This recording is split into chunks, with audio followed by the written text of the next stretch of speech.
detachment so nice they used it twice, the Berzerker Warband is an update of the World Eaters Index detachment with only a few tweaks. That works just fine for World Eaters players though, because it's a potent combined arms force with wide-ranging buffs for your entire army, and khorne Berzerkers of course.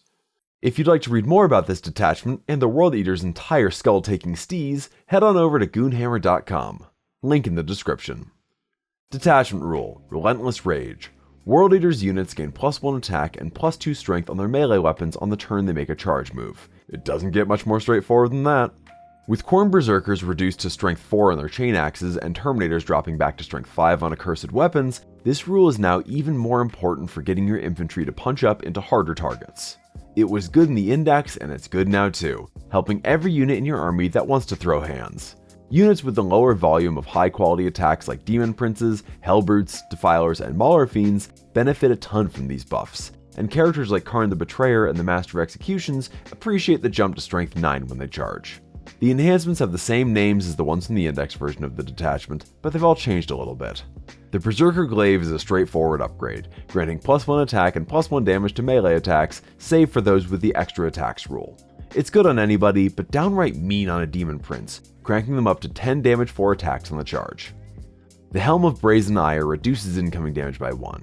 It's a big step down from the index version, which was half damage, but it's still a good way to up the durability of a Demon Prince or a Juggernaut Lord riding solo. Favorite of Khorne lets you reroll up to 2 of your Blessings of Khorne dice. There aren't many ways to do this, but it's not crucial unless you desperately need to get Angron back.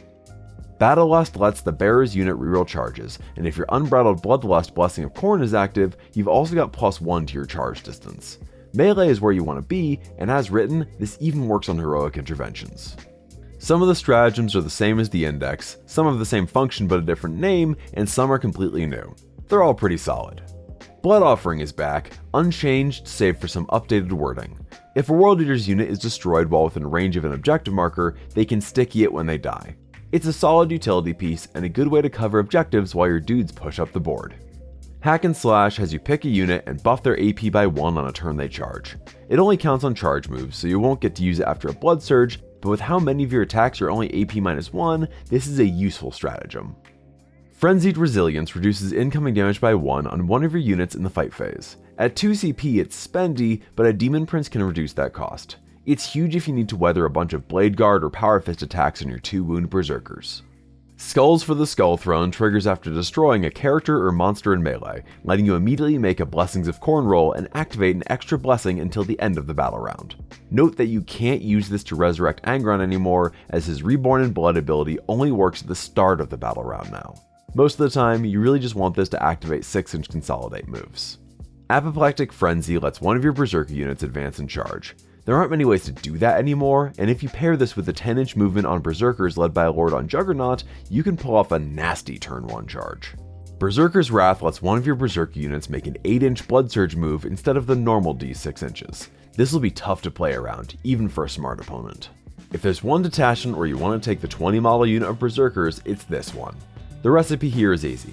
20 Berzerkers with 4 Khorne Eviscerators, led by a Lord on Juggernaut. They move 10 inches through walls with the ability to advance and charge. You'll also want to keep a Demon Prince nearby to pop stratagems like Frenzied Resilience and Hack and Slash on them. Doubling up on those Berzerker bricks or taking smaller squads and rhinos is the real question. The Master of Executions isn't quite the beast he used to be, but he's much cheaper now and worth adding to your Berzerker units for the ability to reroll Blood Surges and to just get another model with a 2 damage attack in the unit. If you take a second squad, look at Khorne as a way to get rerolls. The detachment bonus is also great on Jackals and Goremongers who need the extra boost to be legitimate threats. Having them at strength 5 lets them punch way up. It's also worth considering a minimum sized unit of 8 bound for their +1 to hit and wound aura. Because the +2 strength +1 attacks benefit works on everything in your army, heavy hitters like Demon Princes, Hellbrutes, and Mauler Fiends can do their best work here. That makes the Berzerker Warband your best combined arms detachment, even if you get some niftier buffs from Goretrack Onslaught. Now let's go over the strengths and weaknesses. Advance and Charge. This is the only place you'll find it, and only on Berzerkers, but it's still huge. Melee buffs. That +2 strength +1 attack on the charge is a huge buff, and something that every fighty unit in your army wants. Even Land Raiders suddenly look scary with 10 attacks hitting on 3s with lethal sustained hits. Enhancements. You've got some strong enhancements here to work with. The Berzerker Glaive is a favorite, and on a Demon Prince it takes him to an eye-watering damage output each time he charges, capable of casually dropping 5 to 16 devastating wounds worth of damage. Now unfortunately, the name of the game is always be charging. The army rule requires you to charge for a benefit, and that means that if you aren't charging, you're not getting anything out of it.